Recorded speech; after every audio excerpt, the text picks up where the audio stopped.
सुप्रभात मंडळी, सुप्रभात. मी स्वप्नील कात्रड आपल्या सगळ्यांचं स्वागत करतो आपल्या लाडक्या यूट्यूब चॅनलमध्ये, ज्याचं नाव आहे मी मनाचा राजा. तर कसे आहात मंडळी? मजेत आहात ना? मजेतच असायला हवं. तर मंडळी, आज आहे सोमवार आणि 16 तारीख आहे. आजपासनं सर्व महाराष्ट्रातल्या बहुतेक शाळा आजपासनं चालू झाल्यात. काही आधीच चालू झाल्या होत्या. इकडे खेडमध्ये 2 तारखेपासून शाळा चालू झाल्या होत्या. आणि आज मात्र पहिला दिवस. दरवर्षीप्रमाणे तनुगट्टू काय आज काय जाणार नाहीत, म्हणजे आज ते अजून आम्ही खेडलाच आहोत. तुम्हाला तेच बोललो मंडळी, शेतीची पण कामं बाकी आहेत. आता शाळा पण आम्ही आलो होतो उशिरा, येऊन आम्ही आत्ताशे 15 दिवसच झालेत. आणि त्यात भरपूर पाऊस आहे मंडळी. पाऊस पण परवापासून तर भरपूरच लागायला लागला आहे. आणि काय माहिती मंडळी, भरपूर कामं असतात बाकी.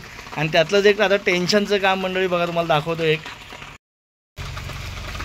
हे बघा मंडळी, आमच्याकडे जास्त पाऊस झाला ना की पाठच्या साईडनं पाणी येतं भरपूर, आणि ते जमिनीतनं मुरून ना हे बघा इथे अशी उफळ लागते. म्हणजे आपल्या घराच्या खालनं जरा झरे लागतात. गेल्या वर्षीपासून त्याच्या आधीपासून लागत असेल, पण हा गेल्या वर्षीनं जरा प्रॉब्लेम खूपच झाला आहे.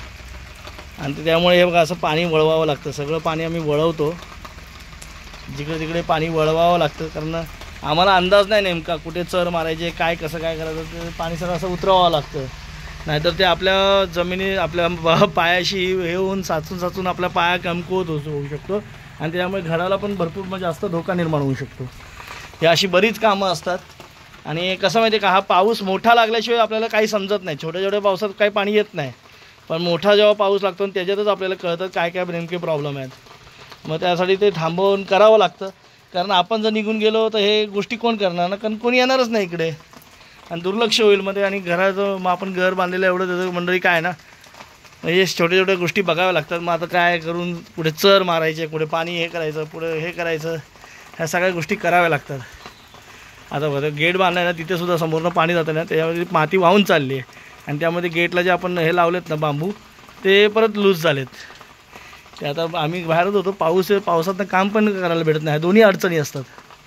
जास्त पाऊस आल्याशिवाय प्रॉब्लेम कळत नाही, जास्त पावसात कामही करता येत नाही. सगळीच कामं राहिलेत. आपली हळदसुद्धा लावायची मंडळी राहिली आहे. आपण झाडं वगैरे लावली, आता झाडाची माती चढवायची आहे. हे अशी कामं छोटी मोठी बाकी आहेत, ती करायची आहेत.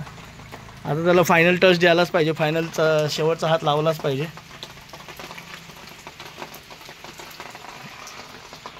मंडळी, आम्ही जे लेंडी खत आणलं होतं ना मामाकडनं काल, ते आता झाडांना घालतो आहे. लेंडी खत खूप चांगलं असतं. त्याचा बुगा का, पण आता तो बुगाच झाला आहे, नरम झाले, त्यामुळे त्याचा बुगा नाही करत बसलो आम्ही. जर उन्हाळ्यात आणलं असतं त्याची पावडर करून टाकली असती. आता लेंडी खत घातलं आहे. आधी मीठ पण घातलं होतं तशी लावताना. नारळाच्या झाडांना मीठ लागतं. मंडळी, पाऊस कामं करायला तर आलो, इकडे माती चढवायला आलो आहे, पुरण चढवायला आलो आहे. पण पाऊस पण आहे, कामं तर करायचीच आहेत. घरी गेला तर लाईट नाही, आणि मग इथे आपलं बोललो चला इथे कामं तर करूया थोडंफार. कारण किती दिवस आपण वाट बघणार ना, पाऊस काय आता थांबणार नाही, पावसाची गरजच आहे आता. आणि पण आता आपण हे नांगराची वाट बघत असतो, त्यात आपली सगळी फसगत झाली. नाही तर आपण माती वगैरे चढवून झालो असतो मोकळे. पहिलं गावी मंडळी कामं ह्यासाठी असतात, आम्ही ह्यासाठी थांबतो. आता मुलांना एकटं कुठे पाठवणार ना, मुलं एकटं कुठे राहणार का? नाही तर आम्ही त्यांना शाळेला आम्हाला महत्त्व आहे शाळेचं, नाहीच नाही, शिक्षणाशिवाय काहीच नाही आहे. पण लोक म्हणतात की तुम्ही मजा करायला राहता, पोरांची शाळा बुडवता. म्हणजे असं काही नाही, कारण लोक आमच्यावर काळजीपोटी हे सगळं बोलत असतात. आणि त्यांचं देखील बरोबर आहे आणि आमचं देखील बरोबर आहे. पण मंडळी काय माहिती आहे काय गोष्टी कराव्या लागतात, ज्या मनात नसल्या तरी कराव्या लागतात.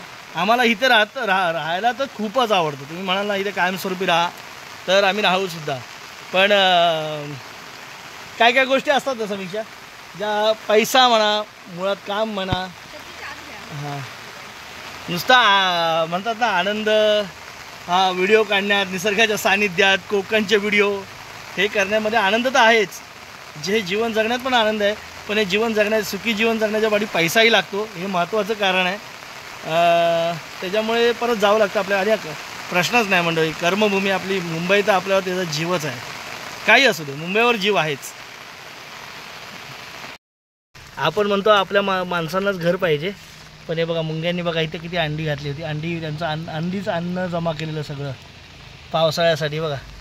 ते चुकून आता आम्ही वरती माती चढवताना ना, चुकून त्यांचं हे घर आमच्याकडनं तुटलं. हे बघा कसली बघा त्यांनी अन्न जमा केलेलं आहे सगळं सफेद. आता ते आमच्यावर पण अटॅक करतील. कसले चावतात त्या.